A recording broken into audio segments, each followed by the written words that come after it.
चलिए चलो स्टार्ट किया जाए। तो कल हम लोगों ने पढ़ा था ग्रुपिंग ऑफ सेल और उसको ओवर कर दिया था। आज हम लोग इस चैप्टर का जो लास्ट टॉपिक है हमारा 3.4,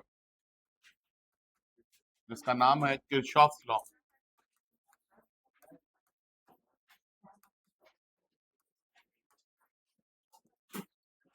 किरचॉफ्स लॉ पढ़ेंगे, है ना। किरचॉफ्स लॉ को कंप्लीट कर देंगे तो हमारा ये चैप्टर समाप्त हो जाएगा। ठीक है।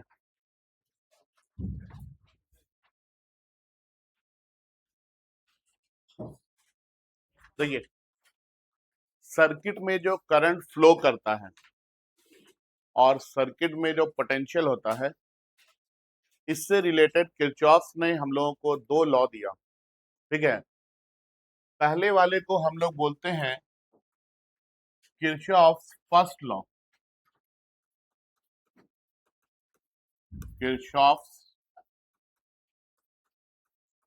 फर्स्ट लॉ, या फिर इसका दूसरा नाम है पॉइंट रूल, या फिर इसको और एक नाम से बुलाया जा सकता है जंक्शन रूल। ये सब सेम है ना। किरचॉफ्स का फर्स्ट लॉ बोले, ठीक है, पॉइंट रूल बोले या फिर जंक्शन रूल बोले, ये सब क्या है, सेम है। अब ये किरचॉफ्स का फर्स्ट लॉ बोलता क्या है, ठीक है। तो सबसे पहले पॉइंट या जंक्शन का बात हो रहा है, तो पहले समझते हैं जंक्शन किसको बोलते हैं, है ना। तो जिस पॉइंट पे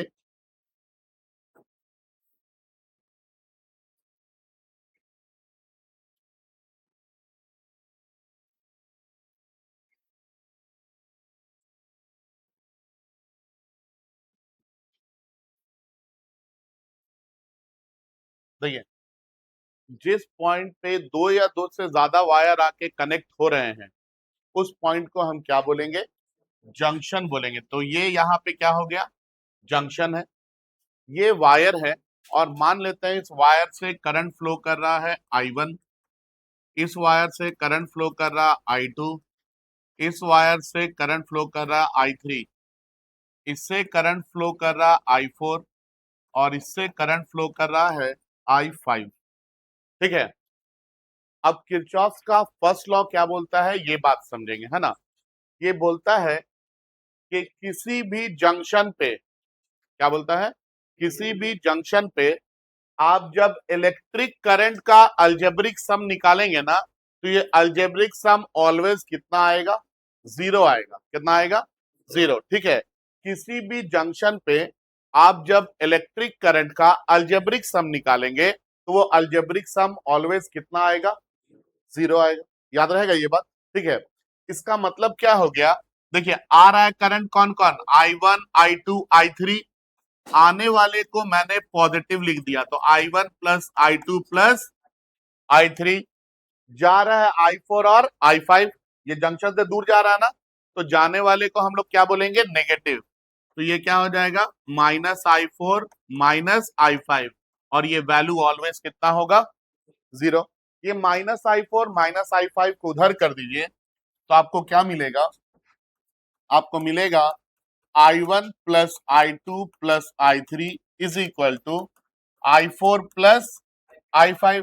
अच्छा, ये I1 plus I2 plus I3 क्या है, total current coming towards the junction. और I4 प्लस I5 क्या है, total current going away from the junction, हाँ या ना। ठीक है। तो इसको हम बोलते हैं total current, total current, current coming towards the junction, coming towards the junction. और ये क्या है, total current, total current going away from the junction, going away from the junction. Junction पे जितना करंट आएगा, जंक्शन से उतना ही करंट क्या होगा, चला भी जाएगा। ठीक है। मतलब जंक्शन पे नेट करंट कितना रहेगा, और यही बात पहले भी था, हाँ या ना। तो आप दोनों तरह से बोल सकते हैं, किरचॉफ लॉ ये भी हमको बोलता है कि किसी भी जंक्शन पे इलेक्ट्रिक करंट का जो अलजेब्रिक सम होगा वो कितना होगा, 0 होगा, या फिर किसी भी जंक्शन पे जितना करंट आएगा उतना ही करंट वहां से क्या होगा, निकल भी जाएगा। ठीक है, अब एक और चीज देखिए, करंट को हम चार्ज बाय टाइम लिखते हैं ना, तो इसको हम ऐसे लिख सकते हैं क्या, Q1 by T plus Q2 by T plus Q3 by T is equal to Q4 by T plus Q5 by T, लिख सकते हैं। ये टी हर जगह से कैंसिल हो जाएगा, 1 बाई टी को अगर कॉमन ले लेंगे तो कितना आ जाएगा, Q1 plus Q2 plus Q3 is equal to, यहां भी 1 बाई टी कॉमन ले लेंगे तो Q4 प्लस Q5, ये 1 बाई टी कैंसिल हो जाएगा, क्या आ जाएगा, Q1 plus Q2 plus Q3 is equal to Q4 plus Q5। ये बता रहा है कि जंक्शन के तरफ जितना चार्ज आ रहा है जंक्शन से दूर उतना चार्ज चला जा रहा है, हाँ या ना, मतलब इस जंक्शन पे नेट चार्ज भी कितना है, 0 है, हाँ या ना। कहीं पढ़े हैं इस तरह का कोई टॉपिक, इस तरह का कोई टॉपिक पढ़े हैं, हाँ, कि जितना चार्ज आएगा उतना चार्ज चला जाएगा, कहाँ पढ़े हैं, हाँ हाँ, जोर से बोलिए एक बार। Law of conservation of charge में पढ़े, charge can neither be created nor be destroyed, it can only be transferred from one body to another body, एक बॉडी से दूसरे बॉडी में चार्ज क्या होगा, ट्रांसफर हो जाएगा। तो इसका ये मतलब हो गया कि किरचॉफ का जो फर्स्ट लॉ है ये कोई नया लॉ नहीं है, बल्कि ये क्या है, law of conservation of charge है। ऑब्जेक्टिव में ये क्वेश्चन बहुत पूछा जाता है कि किरचॉफ फर्स्ट लॉ किसको फॉलो करता है, तो क्या बोलेंगे, law of conservation of charge को फॉलो करता है। ठीक है, समझ गए बात तो, चलिए लिखेंगे Kirchhoff first law, Kirchhoff first law और पॉइंट रूल और लूप रूल, हेडिंग डालिए, किरचॉफ फर्स्ट लॉ और पॉइंट रूल और loop rule.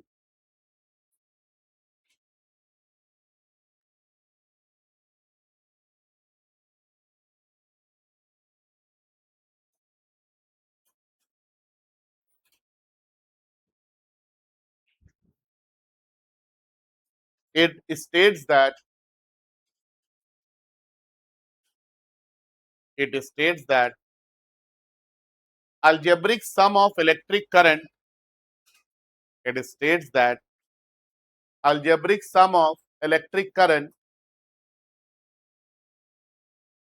algebraic sum of electric current meeting at a junction, meeting at a junction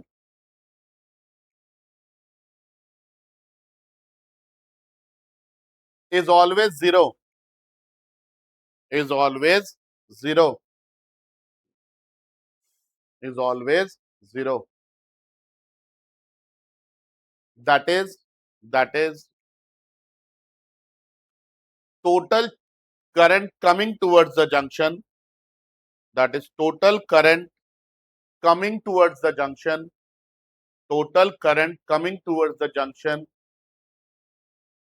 is equal to, is equal to total current going away from the junction, is equal to total current going away from the junction, is equal to total current going away from the junction, going away from the junction। ठीक है, अब ये diagram बना करके इसको लिखिए पूरा।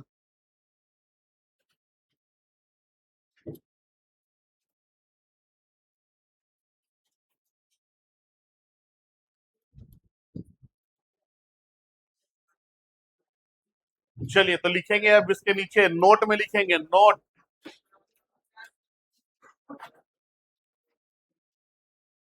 लिखिए नोट में,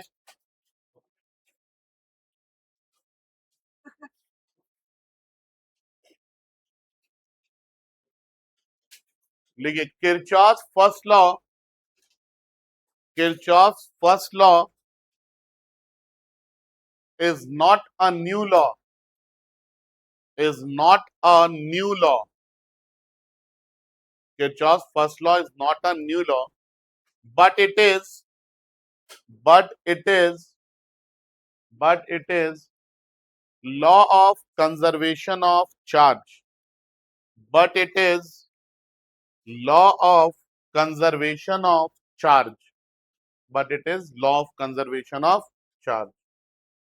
But it is law of conservation of charge.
बनाइए इस क्वेश्चन को।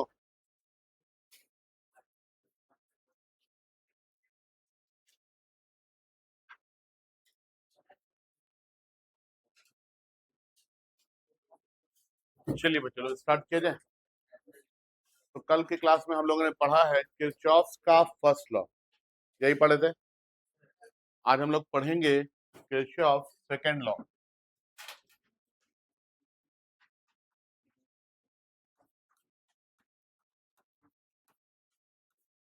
किरचॉफ सेकंड लॉ, या फिर इसको बोलते हैं किरचॉफ वोल्टेज लॉ भी, वोल्टेज लॉ शॉर्टकट में केवीएल के नाम से जाना जाता है। ठीक है, केवीएल और लूप रूल, लूप रूल या फिर मैश रूल, कुछ भी नाम देगा सबका मतलब सेम है ना।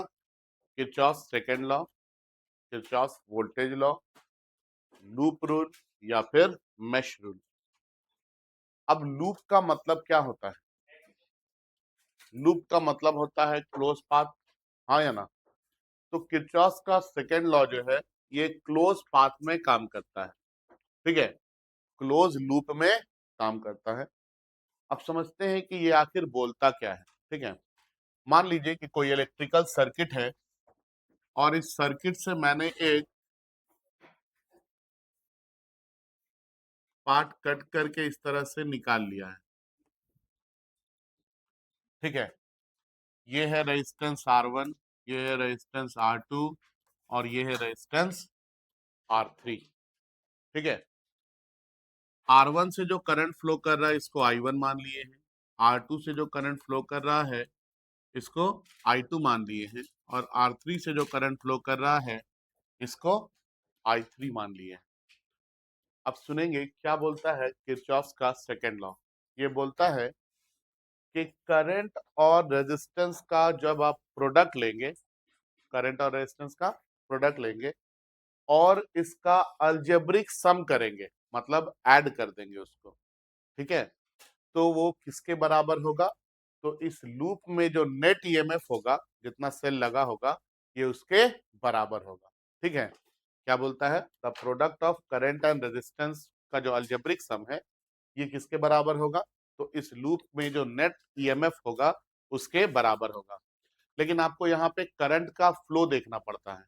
देखिए इस लूप में I1 और I2 ये दोनों किस तरह से फ्लो करेगा? क्लॉकवाइज में फ्लो करेगा, हाँ या ना। और ये जो I3 है ये अगर फ्लो करेगा तो कैसे फ्लो करेगा? एंटी क्लॉकवाइज में फ्लो करेगा, है ना। लूप में दो तरह का फ्लो होता है, या तो क्लॉकवाइज होगा या फिर एंटी क्लॉकवाइज होगा। अब देखिए करंट और रेजिस्टेंस का प्रोडक्ट, तो आई into R1, I1 into R1, फिर सेम क्लॉकवाइज में ये भी है तो प्लस I2 इंटू R2। ये क्या है, ऑपोजिट में जा रहा है, तो इसके लिए क्या लिखेंगे, माइनस I3 इंटू R3। ये बराबर होगा, यहाँ पे नेट ईएमएफ कितना है, कितना ईएमएफ दिख रहा है बाबू, जीरो। कोई सेल दिख रहा है यहाँ पे, नहीं दिख रहा है, तो यहाँ पे नेट ईएमएफ कितना हो जाएगा, जीरो। ठीक है, समझ में आया क्या बोले। इसी तरह से ये तो मान लीजिए पहला सर्किट है, और भी सर्किट हम लोग बना सकते हैं।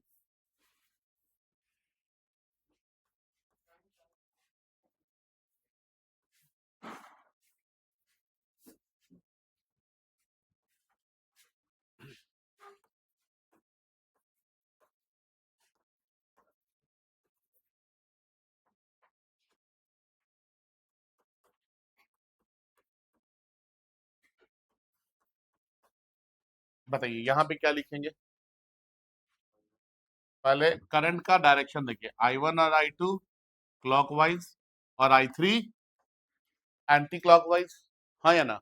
अब करंट और रेजिस्टेंस का प्रोडक्ट निकालेंगे, तो I1 इंटू R1, फिर सेम है तो I2 इंटू R2, ऑपोजिट है minus I3 into R3 is equal to net EMF कितना है यहाँ पे, ई है, तो यहाँ पे क्या लिख देंगे, ई लिख देंगे।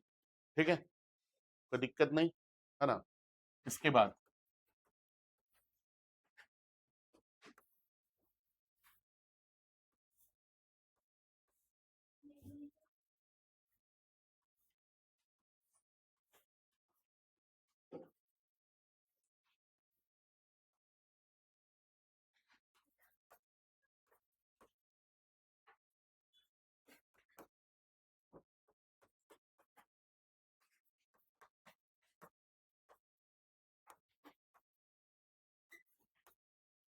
यहाँ पे बताइए, अब आप लोग पहले करंट का फ्लो देखिए, I1 और I2 क्लॉकवाइज और I3 एंटी क्लॉकवाइज।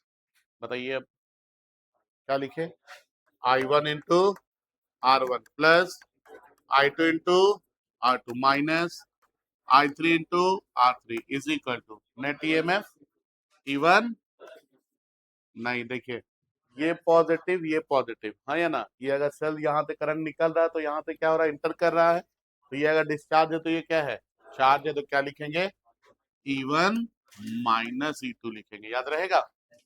ठीक है, इसी तरह से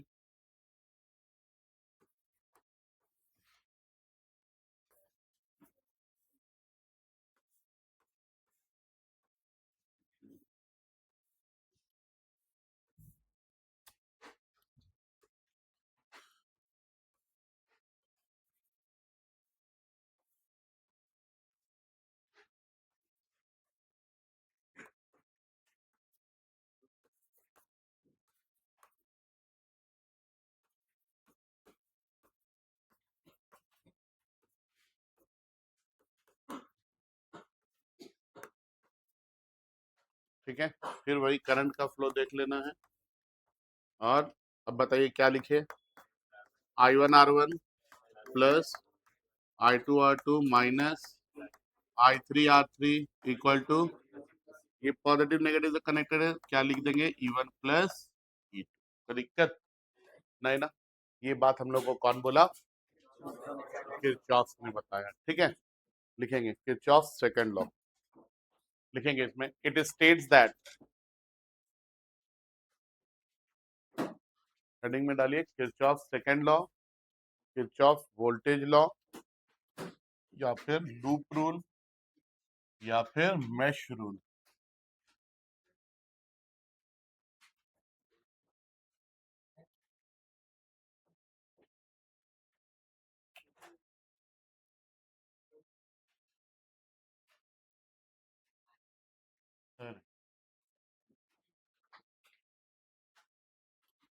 बोले, लिखिए, it states that, it states that it states that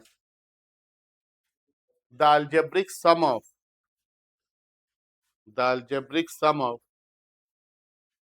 the algebraic sum of product of the algebraic sum of product of current and resistance, the algebraic sum of product of current and resistance in a closed loop, current and resistance in a closed loop is equal to the net EMF is equal to the net EMF within the closed loop is equal to the net EMF within the closed loop. ठीक है, अब आप circuit बनाते हैं इसमें बहुत सारा loop बनता है, हाँ या ना, तो इस लूप के ऊपर ही ये क्या करेगा, काम करेगा। ठीक है, कॉपी कीजिए, हो गया बाबू, बोले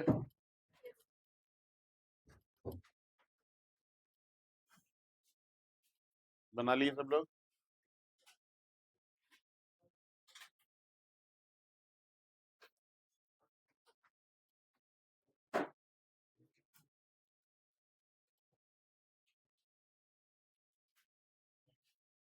देखिए यहाँ पे हम लोग ईएमएफ लिखे हैं ना,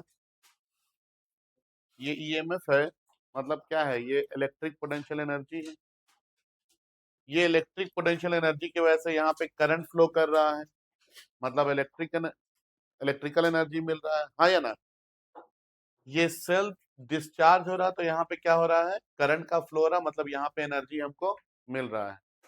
तो एक एनर्जी दूसरे एनर्जी में क्या हो रहा है, यहाँ पे कन्वर्ट हो रहा है। कुछ पढ़े हैं ऐसा, क्या पढ़े?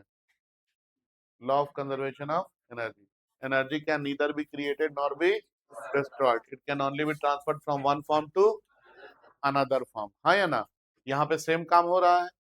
याद रखना है कि केवीएल जो है, मतलब किरचॉफ का सेकंड लॉ जो है, ये कोई नया लॉ नहीं है, बल्कि ये क्या है, law of conservation of energy. याद रहेगा, हाँ या ना, लिखेंगे नोट में लिखेंगे, लिखिए Kirchhoff second law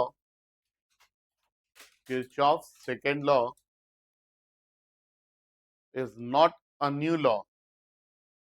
Kirchhoff's second law is not a new law.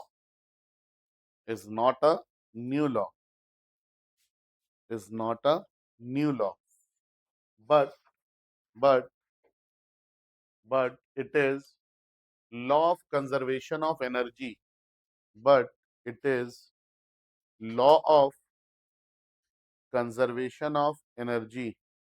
But it is law of conservation of energy. अब ये दो मैंने आपको बताया है ना। फर्स्ट लॉ को law of conservation of charge बोलते हैं, सेकेंड लॉ को law of conservation of energy. Exam के लिए 1 मार्क्स में बहुत इंपॉर्टेंट क्वेश्चन है, इसको मार्क करके रखेंगे, बहुत आता है ये सवाल। ठीक है, समझ गए बात। अब एक चीज देखिए, इधर इधर हम ये I1 R1 I2 R2 I3 R3 जो है, इसको हम ऐसा लिख सकते हैं, summation of I into R. ठीक है, ईएमएफ इधर आ जाएगा तो minus summation of EMF, net EMF. और अगर कैपेसिटर लगा देते हैं तो कैपेसिटर में भी पोटेंशियल ड्रॉप होता है ना। इस सर्किट में अगर हम कहीं पे कैपेसिटर लगा देते हैं तो कैपेसिटर में ही पोटेंशियल ड्रॉप है, हाँ या ना। ठीक है, तो अगर ऐसा कुछ होता है तो यहाँ पे हम लिखते हैं plus summation of Q by C, ये ऑलवेज कितना होगा, 0 होगा। ठीक है, summation of I into R minus summation of EMF plus summation of Q by C, ये ऑलवेज कितना होगा, 0। ठीक है, लिखेंगे नोट में दूसरे नंबर पे, इसको दूसरे नंबर पे लिखिए, नोट में लिखे ना वो वाला, दूसरे नंबर पे इसको लिखिए, summation of I into R minus summation of E plus summation of Q by C, ये ऑलवेज क्या होगा बाबू, 0 के बराबर होगा।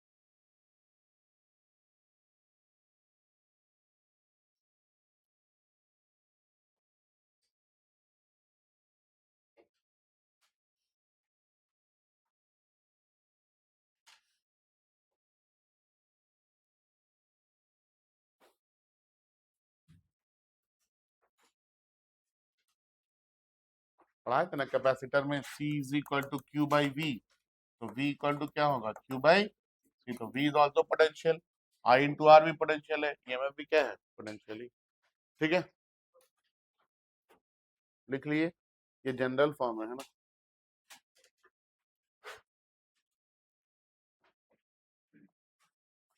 आगे सुनेंगे अब हम लोग बनाएंगे इसका क्वेश्चन, इसके ऊपर क्वेश्चन कैसे आता है। ठीक है, लिखेंगे क्वेश्चन लिखेंगे।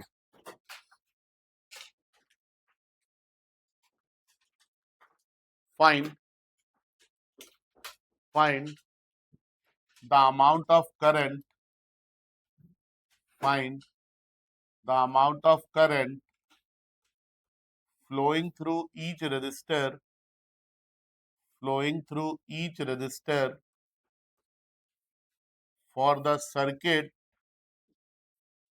for the circuit shown below, for the circuit shown below।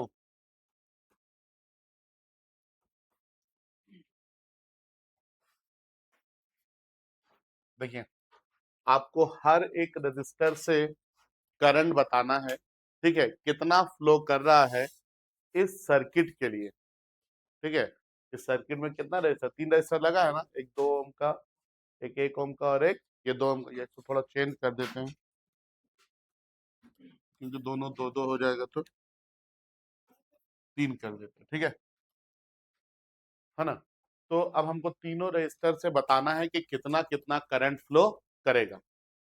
ठीक है, इस तरह के क्वेश्चन को बनाने के लिए पहले हम लोग किरचॉफ का फर्स्ट लॉ इस्तेमाल करेंगे और करंट को फ्लो करवाएंगे। क्या करेंगे, करंट को फ्लो करवाएंगे।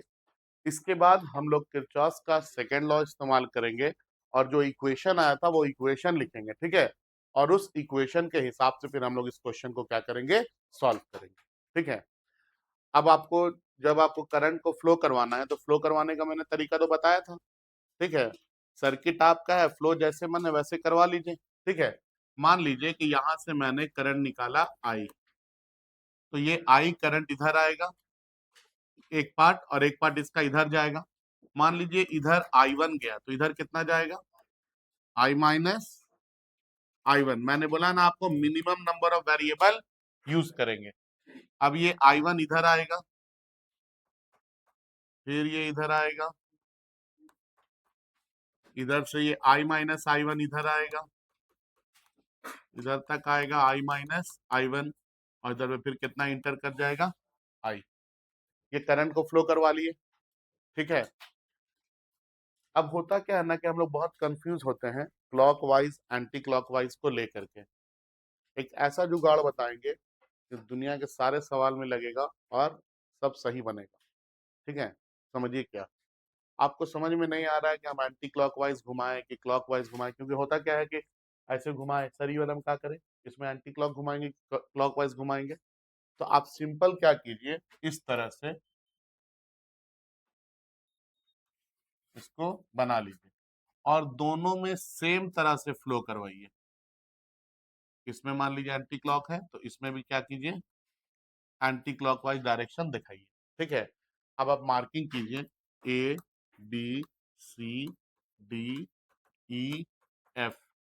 आपको लूप दिख रहा होगा, दिख रहा है लूप, बहुत सारा लूप दिखेगा, B C D E B एक loop, A B E F A दो loop, A C D F A तीन लूप, दिख रहा ना तीन लूप। तो तीन तीन लूप बनना मतलब मेरा काम होना आसान हो जाएगा।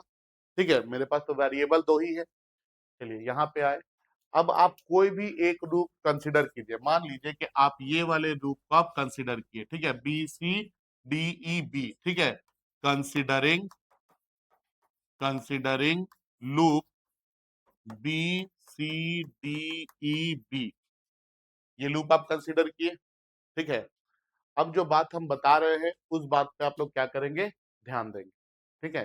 कैसे बनेगा, क्या होगा, वो चीज समझ में आ जाएगा, है ना। देखिए, ये हाई पोटेंशियल है, पॉजिटिव, ये लो पोटेंशियल है, नेगेटिव, ठीक है। करंट इधर से इधर आ रहा है और आपको पता है करंट हाई से लो की तरफ फ्लो करता है। यहाँ पे ये हाई होगा और ये क्या होगा, लो होगा। यहाँ पे करंट इधर से इधर जा रहा है, मतलब पक्का है कि ये हाई पे होगा और ये क्या होगा, लो पे होगा। सेल का ये पॉजिटिव है, ये हाई पे होगा और ये लो पे होगा। करंट इधर से इधर जा रहा है, मतलब पक्का है कि ये हाई पे होगा और ये वाला लो पे होगा, ठीक है।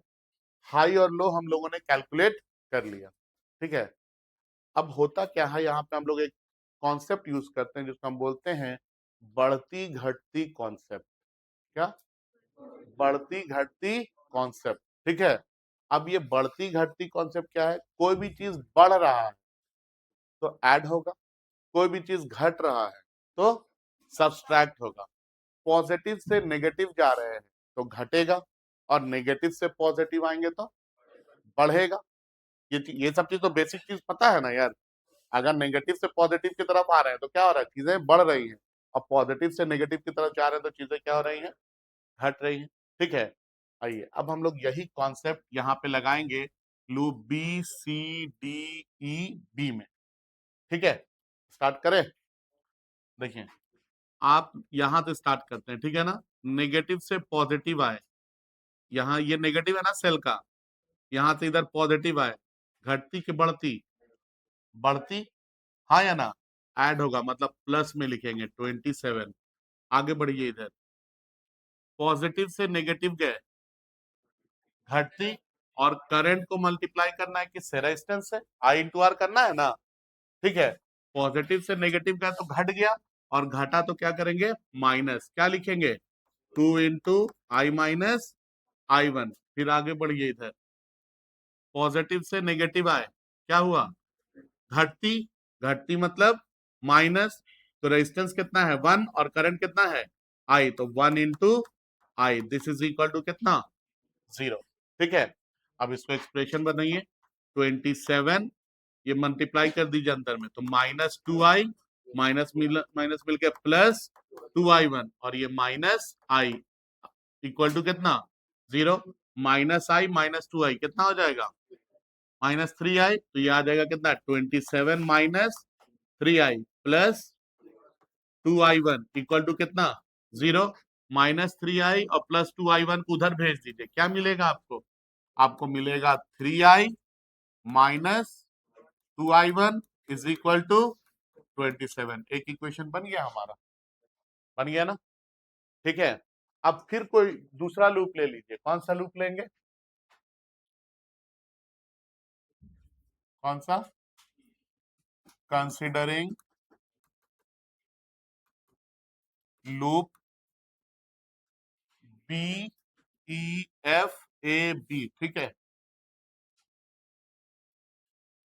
B E F A B, ठीक है ना। स्टार्ट करें,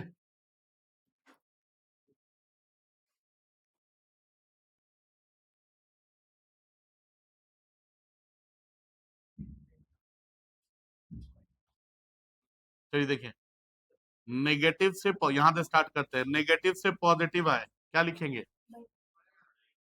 क्या है, प्लस में, प्लस कितना लिखे, 24। फिर आगे बढ़े, इधर से इधर गए, पॉजिटिव से नेगेटिव गए, कितना लिखेंगे, घटती हो गया तो -27। फिर आगे बढ़े, नेगेटिव से पॉजिटिव क्या हुआ, बढ़ गया, क्या लिखेंगे, 1 × I। फिर इधर आए, नेगेटिव से पॉजिटिव आए, क्या हुआ, नेगेटिव से पॉजिटिव बढ़ गया ना, कितना, क्या लिखेंगे, +3 इक्वल टू कितना, 0। क्या मिलेगा आपको, -3 plus I plus 3I1 equal to 0। -3 को उधर कर दीजिए तो I plus 3i1 equal to कितना आ जाएगा 3। ये आ गया इक्वेशन नंबर 2। दिक्कत नहीं। अब देखिए एक इक्वेशन ये है, एक इक्वेशन ये है, सॉल्व करना आसान हो जाएगा। तो ले लीजिए 3i - 2i1 इक्वल टू 27 और i plus 3i1 equal to कितना 3। ऐसा करते हैं कि इसको हम लोग मल्टीप्लाई कर देते हैं 3 से और इसको मल्टीप्लाई कर देते हैं 2 से। कर सकते हैं ना ऐसा? तो कितना आ जाएगा 3 into 3 9i minus 6i1 is equal to 81। इधर इसको मल्टीप्लाई करेंगे क्या मिलेगा 2i plus 6i1 is equal to कितना 6। ऐड कीजिए कितना आ रहा है 9 और 2 11i। ये तो कट जाएगा कितना इक्वल टू 87। तो i इक्वल टू कितना आ गया 87/11। ऑलमोस्ट 8 आ जा रहा है ये, हाँ या ना? अब i का वैल्यू किसी भी एक इक्वेशन में रखेंगे तो i1 हमको मिलेगा। ठीक है, तो putting value of i in 1, putting value of i in 1 क्या हो जाएगा 3 into 87/11 minus 2i1 is equal to 27। इसको इधर कर दीजिए, इसको इधर कर दीजिए, कितना आ जाएगा, कितना आ रहा बताइए 3 इंटू 87 कितना मिलेगा आपको, कितना 7 या 21 261/11। ये इधर आ जाएगा तो माइनस 27 इज इक्वल टू कितना 2i1। ठीक है, इसको एलसीएम ले लेंगे 261 माइनस 297/11 इज इक्वल टू कितना 2i1। कितना आ जाएगा ये माइनस करेंगे तो 36 minus 36/11 is equal to 2i1। 2 1 जार 2 18 जार। तो i1 का वैल्यू कितना आ गया आपका, i1 का वैल्यू आपका आ गया माइनस 18/11। और एक और वैल्यू निकालना है i माइनस i1, ये भी वैल्यू है ना, एक i था, एक i1 था और एक i माइनस i1 था। i कितना निकाले बाबू 87/11। ठीक है, फिर माइनस माइनस 18/11, माइनस माइनस क्या हो जाएगा प्लस, तो 87/11 प्लस 18/11 कितना आ जाएगा, ये ऐड करेंगे तो 105/11। ये भी एम्पियर में है, ये भी एम्पियर में है और ये भी एम्पियर में। ये तीनों करंट का वैल्यू हमको मिल गया, मिला ना? अब देखिए यहाँ पे सर ये माइनस आ गया, ये माइनस आ गया, ये बता रहा है कि हमने जो करंट का डायरेक्शन लिया है ना, ये करंट उसके ऑपोजिट डायरेक्शन में फ्लो कर रहा है। क्या बता रहा है, हमने जो डायरेक्शन लिया है करंट उसके ऑपोजिट में फ्लो कर रहा है। ठीक है, समझ गए बात? एक चीज खरीद ली।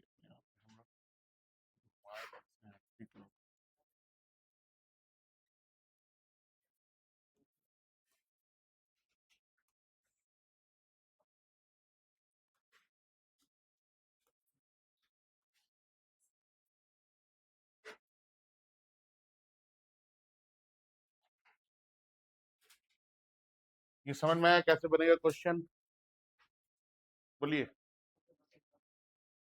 क्या क्या करना है, पहले सर्किट में करंट को फ्लो करवाना है, फिर लूप बनाना है, फिर कोई भी एक डायरेक्शन ले लेना है, क्लॉकवाइज या फिर एंटी क्लॉकवाइज, कोई भी एक डायरेक्शन लेना है। ठीक है, और देख लेना है कि करंट जैसे आप ये लूप में गए ऐसे करके, है ना, तो जब आप इधर से इधर मूव कर रहे, ये बढ़ रहा है ये घट रहा है, करंट इधर से इधर जा रहा है ना, तो करंट हमेशा हाई से लो की तरफ जाता है।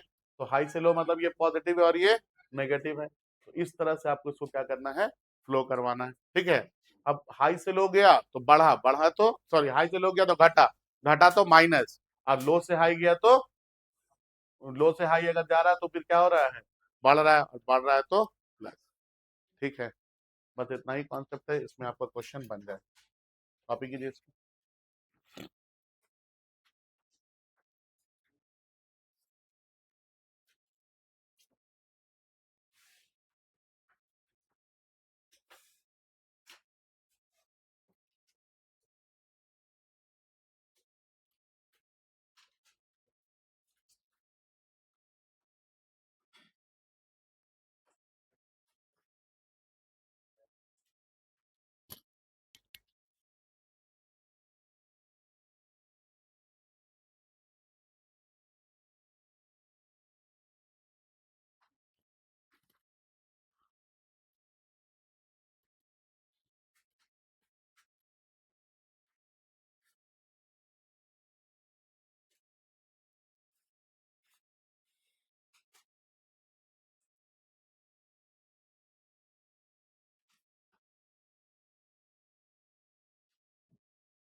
हाय।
यहां तक तो लिख ही लिए हो ना।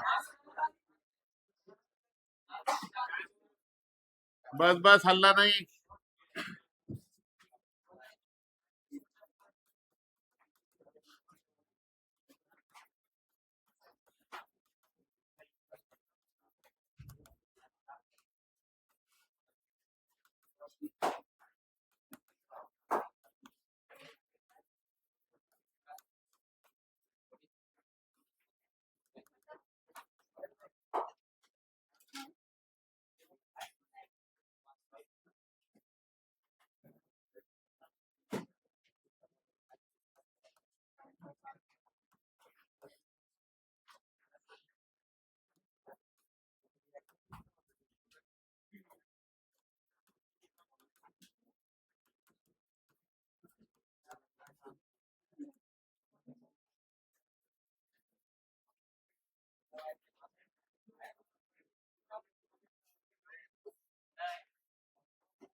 क्वेश्चन है, find amount of electric current flowing through 5 ohm resistor when switch is close. ये स्विच है, जब स्विच को बंद करेंगे तो बताइए कितना करंट यहाँ से फ्लो करेगा।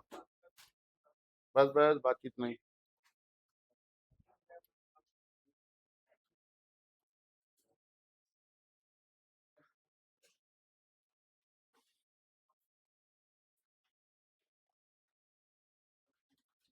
ये सिंबल को तो बताए ना, क्या बोलते हैं, जानते हैं ना?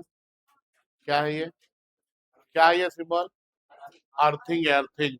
और अर्थिंग का अर्थ का पोटेंशियल मैंने बताया आप लोगों को, 0। ठीक है, बनाइए।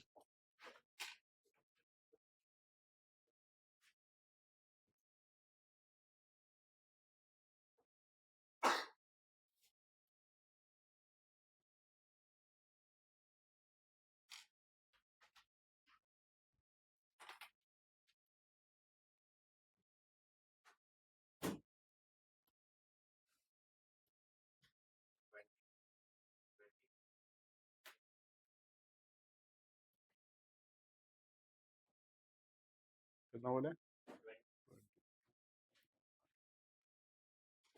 नहीं है।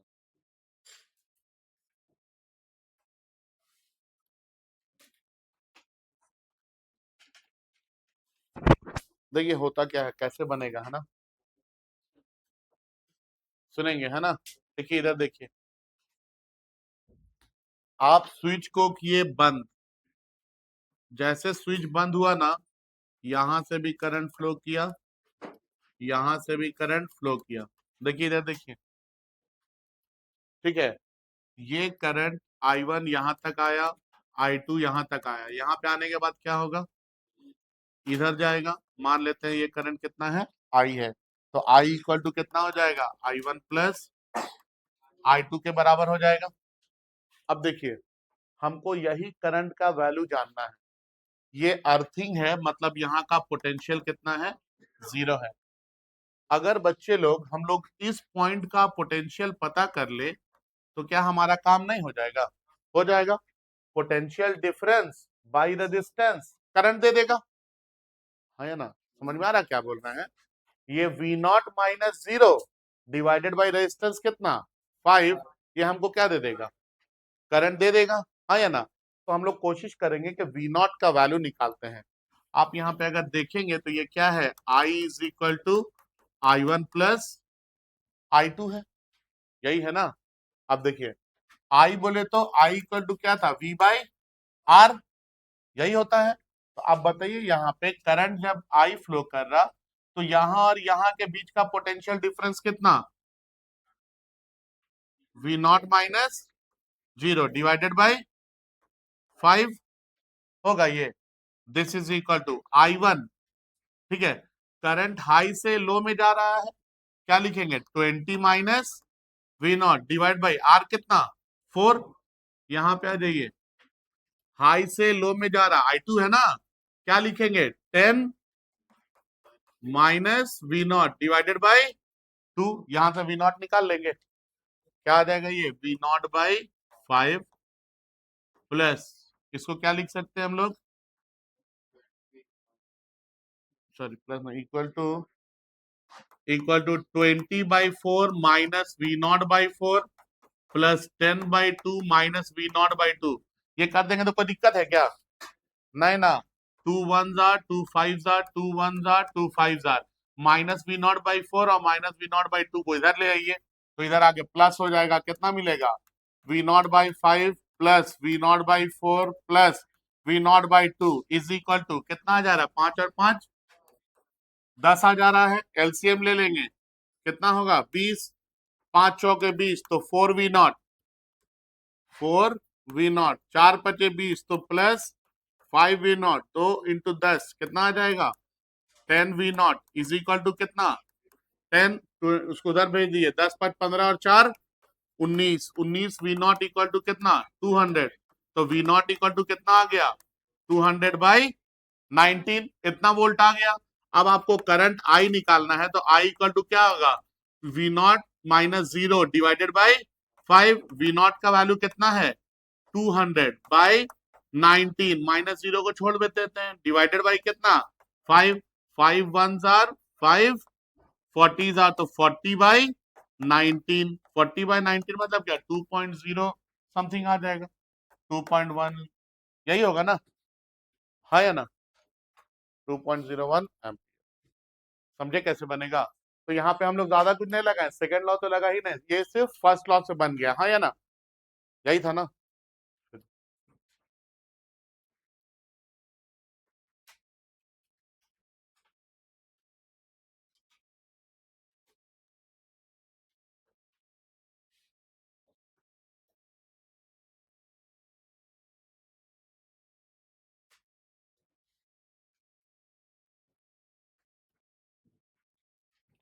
आज क्लास करते हैं समाप्त, कल पढ़ाएंगे व्हीट स्टोन ब्रिज, हाँ व्हीट स्टोन ब्रिज लास्ट है। पावर भी पढ़ना है, थोड़ा पावर पढ़ा देंगे। Thank you, that's all for